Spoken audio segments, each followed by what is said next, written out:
Good evening. I'm Sebastian Brack from the Kofi Annan Foundation, and we're here to talk about the double threat to European democracy. The entire world is in the midst of what Larry Diamond has called the democratic recession. In other words, while elections have kept on happening, the quality of those elections is deemed to have declined. There's an erosion of democratic norms and values, an erosion of the quality of elections around the world.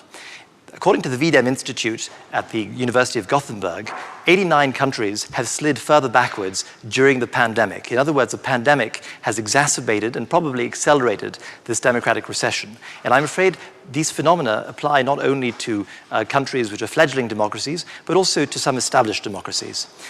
The digital dimension is part of this story. While they were heralded as great boons for democracy when they first emerged, especially the role they played in the Arab Spring, there's been growing disillusion with social media and the impact they play in our democracies, and growing calls to try and regulate those media in our democracies. So we're here to have a very interesting discussion with some of the major players in this. We have distinguished Professor Stephen Stedman, who was the Secretary General of the Kofi Annan Commission on Elections and Democracy in the Digital Age, that looked precisely at these questions and made recommendations and came out just at the beginning of the year. We have to address some of these points. Katie Harbath, who actually heads Facebook's attempts to try to safeguard electoral integrity at Facebook, and she'll be telling us a bit about what Facebook is doing to address these issues. And finally, a bit later in the call, we'll be joined by Daniel Brown, who works at the European Commission and is working on the European Democracy Action Plan, which is the European Union's effort to try and set about a 10-year strategy to address some of these issues to guarantee and protect the quality of European elections. Let's start with Stephen Stedman and see what are the major findings of that commission's work, which went on during a year. It was very high level. And how do you think that they apply to what we're seeing today in the US elections, Stephen? Sure. So, we spent about a year and a half researching various claims that are made about social media and democracy, but more importantly, the integrity of elections. And I just want to hone in on several things. First is what the commission said was that social media is not so much a cause of political polarization as it is an exacerbator. And let me just qualify this. What we said was that societies and polities vary in their vulnerability to disinformation and to hate speech. And if you are already polarized, if you have high societal distrust, and you already have pre-existing partisan media, then you're going to be extremely vulnerable to the kind of disinformation and hate speech that is so common on social media. So again, it's to think about social media as not the cause, but as an exacerbator. Now that in no way lets social media off the hook. Bad enough to say that we are where we are, and we're extremely polarized to the point in the United States where people are saying this could be the worst election, the biggest electoral crisis since 1876. And so social media has to think about how do we reduce our role as exacerbator and actually flip it to be positive. How can we be a force for electoral integrity and not a force for the destruction of electoral integrity? The second thing that we pointed out is that we have a systemic problem. The systemic problem is that a good segue. Problem is that. Go ahead, Stephen. I'm getting all kinds of feedback here. So the second problem is that polarization, disinformation, hate speech is not just on the platforms. The problem is on traditional media, it's on the platforms, and it's on irresponsible politicians and political parties. And if you look in the United States, for instance, if you just think about what is attacking the integrity of American elections, you can point to social media's role, but you also better be pointing a finger at the President of the United States, those who are enabling him, and also Fox News, quite frankly, in terms of how it's covering some of these alleged indiscretions. So it is a bigger problem in social media. So that if we want to solve this, there's a number of things social media can do. And I would actually give them credit. There's some things that Facebook has done in the last 5 months to address some of these problems, but we still have a long way to go. So that's the segue I wanted to use, because the tech companies are aware of how their platforms have sometimes been used and abused by various political actors, and they've tried to respond, and their response has been evolving over time. And maybe Katie Harbath, who actually heads Facebook's work on trying to protect the electoral integrity of elections around the world, can tell us a bit about the efforts they make and what lessons they're learning right now from the US elections, because I know that every election is a chance also to learn the new phenomena that are developing and how these lessons might play out in the European elections, starting with German elections next year. So please, Katie. Thank you, Sebastian, and thank you everyone for having me. As Sebastian noted, and as Professor Stedman as well, we're a fundamentally different company since 2016. There was a lot that we did miss in that election, and election integrity has been a huge priority for the company over the last 4 years, and we've made a lot of great steps forward to increase transparency of what's happening on the platform, particularly around political ads, work with fact checkers and others to try to combat misinformation. A lot of really great work working in tandem with governments, other civil society organizations such as the Kofi Annan Foundation, Atlantic Council's DFR Lab, and others, and other tech companies to combat disinformation and try to combat foreign interference that we see in our elections.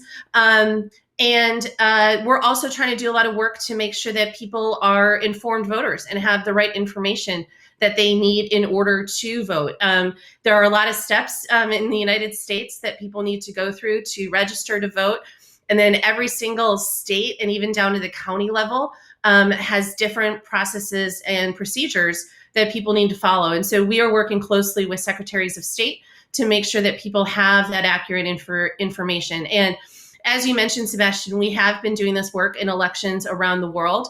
Last year, we did have, for instance, our political ad transparency tools were operational in Europe for the European Parliament elections. And we're learning a lot from having to implement all of these efforts in the field and in each election, and we are continuing to learn. And we do have a long way to go. There will be no finish line in this work. Bad actors and adversaries will continue to try to find different ways to disrupt or hurt the integrity of elections. And we need to keep getting better at trying to stop them and trying to combat that so we can get to a place where we are amplifying the good parts of what social media can do for democracy and limiting the bad. Thanks, Katie. One of the changes you made recently this summer was about increasing transparency in your political advertising policy, which is actually one of the recommendations in the Kofi Annan Commission's report. Stephen, what's your assessment of the progress Facebook has made over the past few years in trying to address some of the criticisms you made in the report? So, as I mentioned, Facebook is trying to deal with this problem. I don't think if you asked anybody at Facebook, do you want to have elections that are rigged or are dishonest or have no integrity? Nobody would say, oh yes, that's what we endorse. We care about elections with integrity. And there are things that they've done, actually a number of things that we recommended in the report, they've actually implemented, and they should get credit where credit is due. Some of the things that we recommended is that customers should be able to opt out of political ads if they want. So there should be an opt-out for political ads. There should be a cooling off period for ads before the election. It's very important. We strongly urged that when it came to the integrity of this election in November, that the platforms really cooperate and work together, and we're seeing action on that side. We're also, one of the big recommendations from the panel report is that there just has to be more data sharing with academics. to get at some of the vexing problems about what's really going on, and we are seeing progress on that. And then finally, I just saw that there was a decision from Facebook that they're going to ban any political ads that call into question the integrity of the election, which is a good thing, right? And then finally, they've been very aggressive in their attacks and takedowns of foreign manipulation of the electoral process. All those things are good. But I will say that when we issued our report back in January, it seems like 5 years ago. I mean, it just seems so far because of COVID. But back in January when we issued the report, it said, we think that this election is going to be really bad. The election in the United States, and I think the language that we used at one point was that a potential sewer or something. And for my mind, it is so worse. I mean, we did not anticipate how bad it was going to be, how bad the attack on the integrity of the election would be. So everything that Facebook has done is all well and good. I think that there are still some problems. I think the first one is the sheer amount of disinformation we've come up with this name, organic content. It's a really bad name. But the idea is that, New York Times reporting yesterday about the fact that there's so much disinformation right now about the election that is associated with mail-in ballots, the attempts to delegitimize mail-in ballots. That's the biggest piece right now in terms of disinformation having to do with the election. And we're talking millions of posts, right? So the sheer amount of disinformation and hate is worrying. The conspiracy stuff with QAnon, that's all worrisome. Facebook knows it's out there, but every time that they try to take it down, and then somebody shows up, and inevitably somebody from the media will say, "Well, look, you haven't taken this down," and it just goes to the point. There's so much of it that's a real challenge. Now here's the bigger one, I think, and it has to do with reality, but it also has to do with perception. The United States is incredibly polarized right now. We're on the knife's edge, right? And this election has just profound consequences for the future of American democracy. Democracy works when everybody agrees. It's an iterated game that's going to have a long shadow of the future, and we're going to be having elections, every 4 years forever, right? And if it ever at any point comes down to the belief that an election is going to be a one-time game and whoever wins is going to rule for the next 20 years, then you're in trouble. That's where we are. So that's where we are. And there is a perpetual belief that there is a tilt at Facebook to Donald Trump and to the Republican Party and to conservative groups and to conservative consumers, right? And that's, the question is, how real is that? I think when all of their standards for takedowns devolve onto the top 3 or 4 or top 1 person to decide whether something should be up or not, then they've got a real problem. And it's a reality problem, but it's also a perceptual problem in terms of tilt. And finally, there is the bigger question, not just about takedowns or carve-outs. I mean, not takedowns, but the carve-outs. The question is, has it become in this election a much more of a right platform, right? For whatever reasons, some could say, well, it's an algorithm. Some say, well, it's just the natural way that right-wing groups try to appeal to people. But again, it's perception, and if you come into a highly polarized environment that's at the knife's edge, these things matter. So. Thanks, Stephen. So I think what Stephen explained at the beginning, which was very interesting, was that the report found that we shouldn't be looking at social media in isolation. They're part of a bigger political system which actually breeds the problems that we're looking at. And you mentioned low trust institutions, a polarized political system, and this is what we're seeing in the States. Now, you've made some pretty serious claims about Facebook, so I thought maybe Katie should answer those questions, and maybe Katie can say a few words about the policy for what you remove, what you keep on, on, and why maybe this impression exists that the platform has a rightward tilt. What's your view on that? So our goal and our work on elections is really to provide the same tools and opportunities to all political parties and everything across the political spectrum. There is a lot of activity that we are seeing on both sides of the aisle on the platform, and I think a lot of the things that Professor Stedman mentioned is a lot of the reasons that we as Facebook are calling for regulation to help us, help tech companies, help others to be thinking about how to best solve these problems around. And this is a lot of what we also submitted for the Democracy Action Project that the European Commission is putting in, because we don't think that we should be making some of these decisions on our own as a platform, and would welcome regulation to that point. To your question, Sebastian, around how we handle content, at its most simple, we look at this in three buckets. We want to reduce, remove, and inform. And so if content is against our community standards, that will come down off the platform. Doesn't matter who you are, we will do that. For content that is problematic but not against our community standards, that is where it can be eligible for fact checking, potentially, where then if something is marked as false, the distribution of that content is dramatically reduced, and we also put a label on it that it has been marked false and give a link to the fact checker. We have also been working on adding labels to content that is talking about voting and leading people to authoritative sources of information about how the voting process works. We've also been adding labels to posts that talk about mail-in balloting to help people know that doing mail-in ballots is a legitimate form of voting, and that they have a track record of being reliable as something that people can do in this election.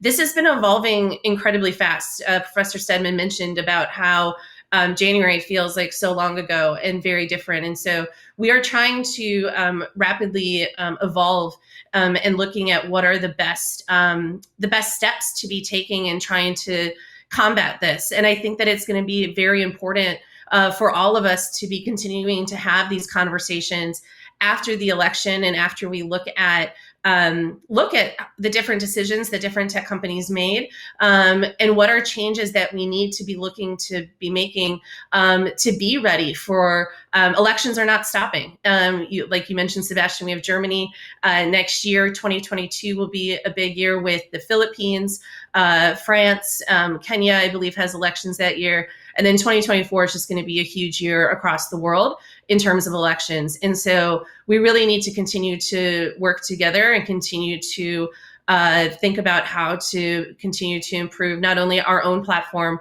but the systems as a whole, to make sure that we're trying to put democracy in the right direction.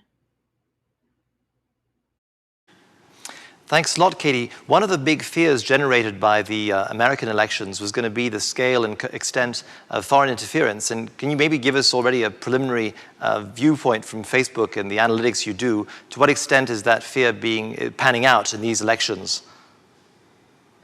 I mean, well, we're certainly seeing it, and we've taken down numerous networks that we have seen that are trying to utilize our platform to try to sow distrust in the elections. We've announced quite a few of those, and we have a monthly transparency report that we put out on that for that. So it's something that we continue to look at, and it's not just one country. We are seeing it from many other countries as well. And like I said, the tactics are shifting, and so we have to continually be looking at how those tactics are shifting and continuing to update our own systems to try to find them. Yeah, and I think that this is a good segue because I think that the US elections are such major elections, and there'll be so many lessons learned from that election, and it'll have implications for elections around the world. And I think one of the findings of the report, and here maybe Stephen can complement this, but one of the findings of the report is that you have some of the same actors, not just the tech companies, but other actors who are involved in election after election. So there's actually a learning curve all round. And so bad actors are learning just as much as tech companies. And so we'll constantly have to review the situation regularly. Stephen, how do you think the report is faring? You said January, when this report came out, felt like a different age, a different epoch. But how do you think the report is faring in these current elections? And how relevant do you think they'll be in the coming times? Which recommendations in particular do you think should be acted upon in the coming years? So I want to piggyback on something that Katie said to make a point that we made back in January and February. Katie is absolutely right that it should be the role of governments to regulate on questions of what is a political advertisement, what is an acceptable advertisement, what is, what content should be allowed, what shouldn't be allowed. That's the role of governments. Now, if you ever, one lesson for the EU is if you're going to regulate, then you better regulate before polarization is so high that any regulation is perceived as being a weapon to give political advantage to one side or the other. Because that's where we are in the United States. And that's the bind that Facebook is in. There's a reason of perception right now of tilt towards Donald Trump, because the Republicans, at least until, for the next couple months, have power, even if they lose. And then if they lose, it's going to be the Democrats. And then they're going to be under an enormous, different set of pressures, right? And yes, I'm all for regulation. I think governments should be doing their job on this stuff. But I just want to warn you that if you try to regulate in a very polarized environment, those regulations are going to be seen through this prism of who gets advantage from it. Now, in the meantime, in the United States, there was something that we put into the report that I really wish would have happened. It's too late now, I think, but going forward, I think it's important in terms of political advertising. I think that the platforms have the ability to ask more of our elected officials and political candidates. I think that all the platforms would be within their rights to say, this is our code of electoral advertising. And if you want to advertise with us, then you have to agree that you are not going to use fake video. You're not going to use a whole bunch of things that we decided are dishonest and don't have integrity. And you could make that, make political advertising dependent on whether candidates live up to those, those commitments. That could be something that could be done. They're completely in their right to do that. It would put political actors on guard that if they want to use the platforms for advertising, then they have to meet a very, an ethical standard. That's in our report. I think that's a good thing, especially in countries where, again, regulation is going to be seen as a weapon of political advantage one way or the other. Right? That's not, so it's something that the platforms could do, and I think would be a good thing. When you look worldwide, Sebastian, you're absolutely right. There is a learning curve. The forces of good and forces of electoral integrity are trying to learn, but the forces of grifting and trying to steal elections are also learning all the time. And we put stuff in the report that was that was aimed at that, about how do we get codes of conduct for electoral consultants that go around the world and try to peddle the kinds of tactics that were used back in 2015, 14, 16, right? The really bad actors, and I really hope that we see some progress on that.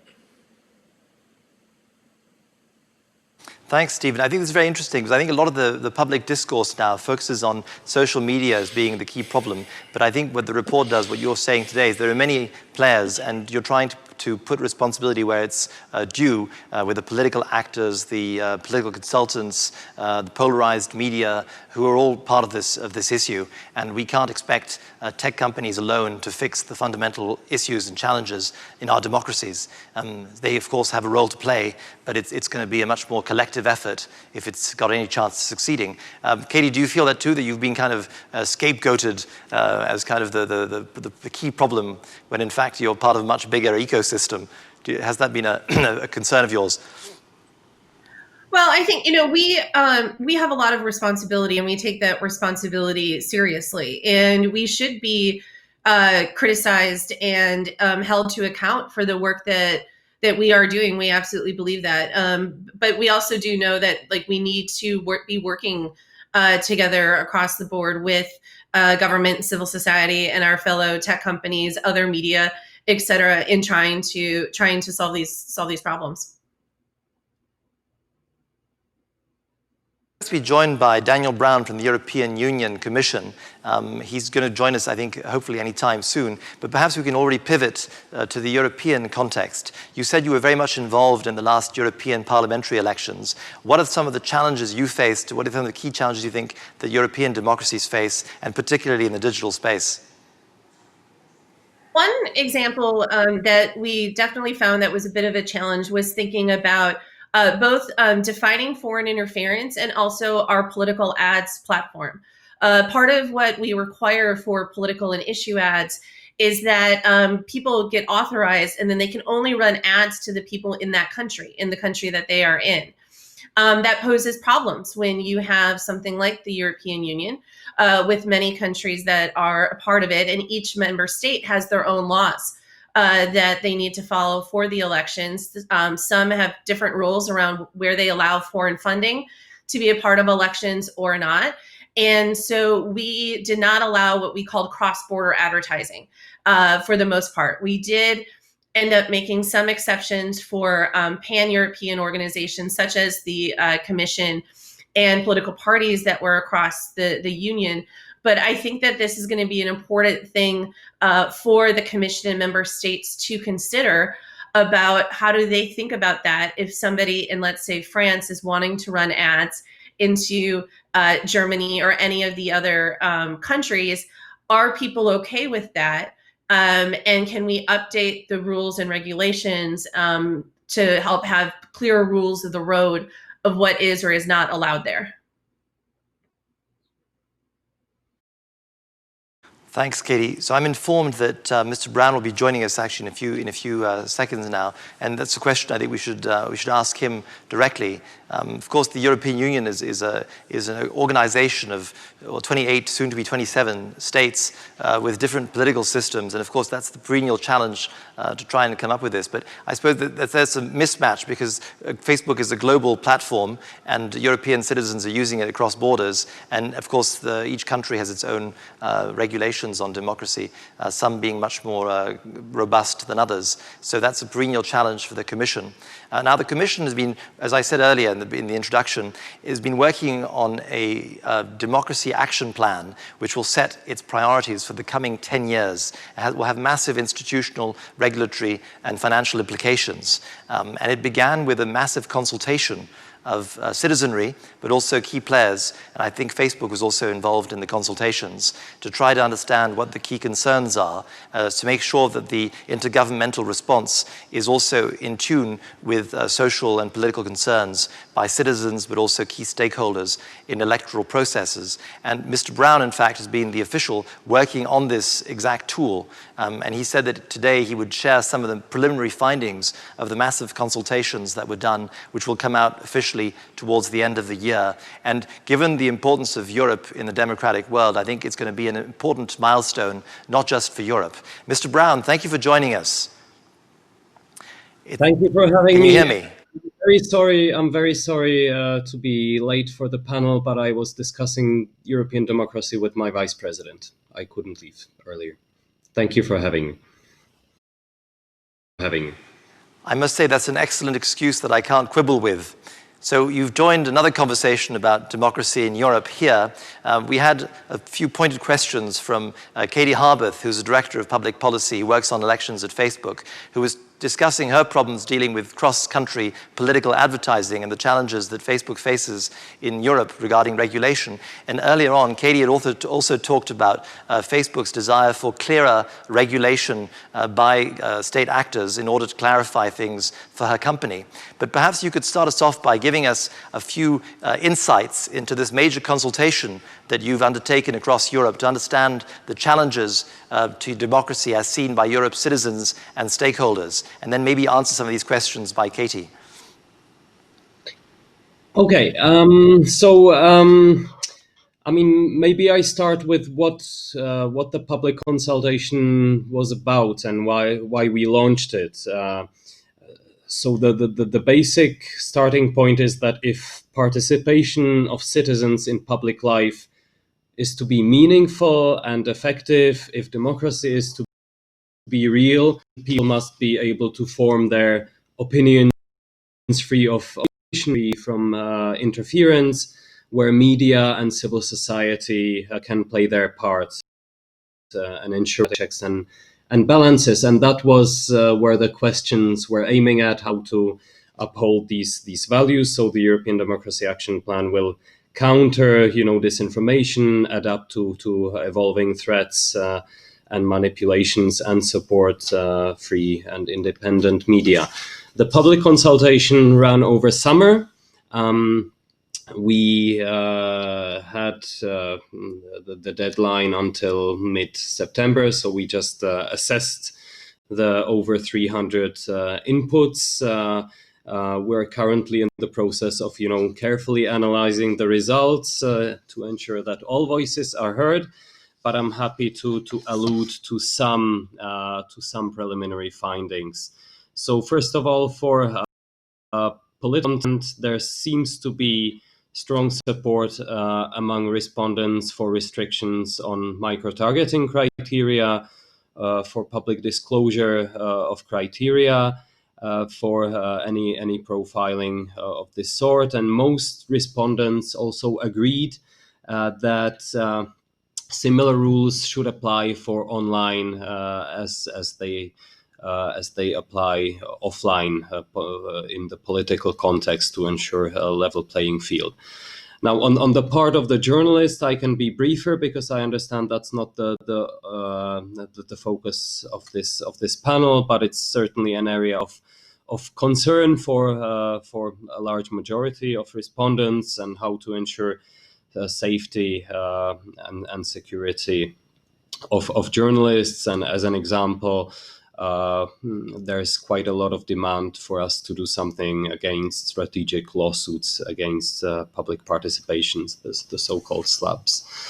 And then more specifically on disinformation, there is significant support in favor of complementing the code of practice with some form of regulation, or rather enhanced, self-regulation or co-regulation. And to many, this is really an issue of basic transparency and accountability of platforms.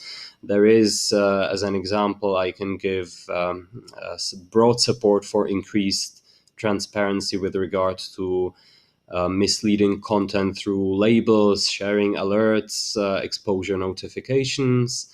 So in the coming weeks, we'll look at the answers in more detail to ensure, that we can have a democratic process for doing the European Democracy Action Plan. We have to be very diligent about this. So that's maybe for a start. Thank you, Mr. Brown. Can you say a few words about what the Democracy Action Plan aims to achieve, and give us already some insights as to what the priorities might be? Okay, so it should be constructed around three integrated themes. One is election integrity and how to ensure that electoral systems are free and fair. The second area is, as I alluded to, strengthening freedom of expression, looking specifically at media freedom and media pluralism, as well as the role of civil society. And the third big pillar would be tackling disinformation in a coherent manner, considering, the need to look together at all means used to interfere in the democratic system. So that's not only about the platforms, but also about the sources of coordinated manipulative behavior, but also about increasing the resilience of the targets, in a way, of the citizens. Now, I think, Katie, you expressed the problems that tech companies like hers have when dealing with 27 or 28 different regulatory environments. I'm wondering whether the Democracy Action Plan hopes to try and come up with a common European framework for this kind of thing. Yeah, I mean, I agree with that. We are actually of the same opinion as that a fragmented market, which is currently the case, hampers not only addressing threats that are cross-border, but also businesses, especially SMEs. So, uncoordinated actions by member states are not something that we like to see, and we think, fall short of effectively addressing the issues I mentioned on electoral interference or disinformation, which are, of course, cross-border. And if we want to protect Europeans, both individuals and businesses, we have to have updated and harmonized rules, which is what we're doing. We are working on the Digital Services Act that will, look at accountability of the platforms as far as illegal content mainly is concerned, but there will be also clear transparency provisions. And the European Democracy Action Plan will also look at many actors in this field and try to provide a singular basis for reactions.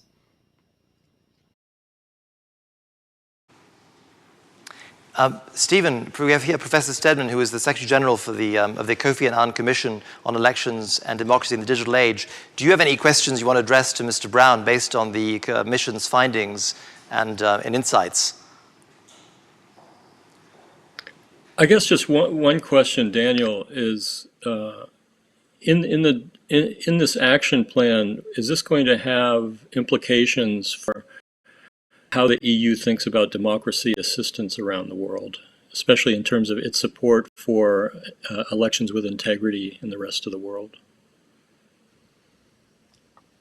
Yeah, not an easy question because it's harder and harder to delineate foreign and domestic in many of the areas within the scope of the European Democracy Action Plan. But indeed, the external dimension is something that we want to have there. And I see it in two ways, in a certain sense. One is, for instance, on election interference or disinformation, there is an external angle in that we have foreign malign actors that interfere in our democracy. So, of course, we need to have a toolbox and a capacity to detect and analyze what is happening also on the external front. So that's one part of it. The second thing is that we also need to support, for example, media in our neighborhood, so that there is less space for manipulations that are done from the outside. So that is certainly something that we will want to look at. Specifically on disinformation, I can refer to the 2018 Action Plan Against Disinformation, where one of the pillars was supporting civil society and independent journalism in our neighborhoods. So that's something that we're looking at, but the scope of the European Democracy Action Plan is European democracy. But as I said, and as you alluded to, of course, there are external factors affecting this. But the answer is yes. told that I have to bring this to a close. I think that one of the key messages, though, is that for Europe to be able to export democracy, it has to be strong internally, and that's one of the objectives of the plan. Thank you very much, Katie Harberth from Facebook, Daniel Brown from the European Commission, Stephen Stedman from Stanford. It's been a very interesting conversation. We've seen the importance of digital for democracy. We see that just as technology keeps on evolving, our political systems also have to evolve, and it's great to see this cooperation across different sectors to try to do that. As Stephen Stedman saying, the forces of good are trying to push back against the forces that would weaken our democracies. It's an important fight, but I think it's one which is worth fighting. As Kofi Annan used to say, the democracy is the system most conducive to inclusive development, respect for human rights, and peace. And so it's in all of our interests to defend it. Thank you very much from Athens, and I wish you a pleasant evening. Thank you. Thank you.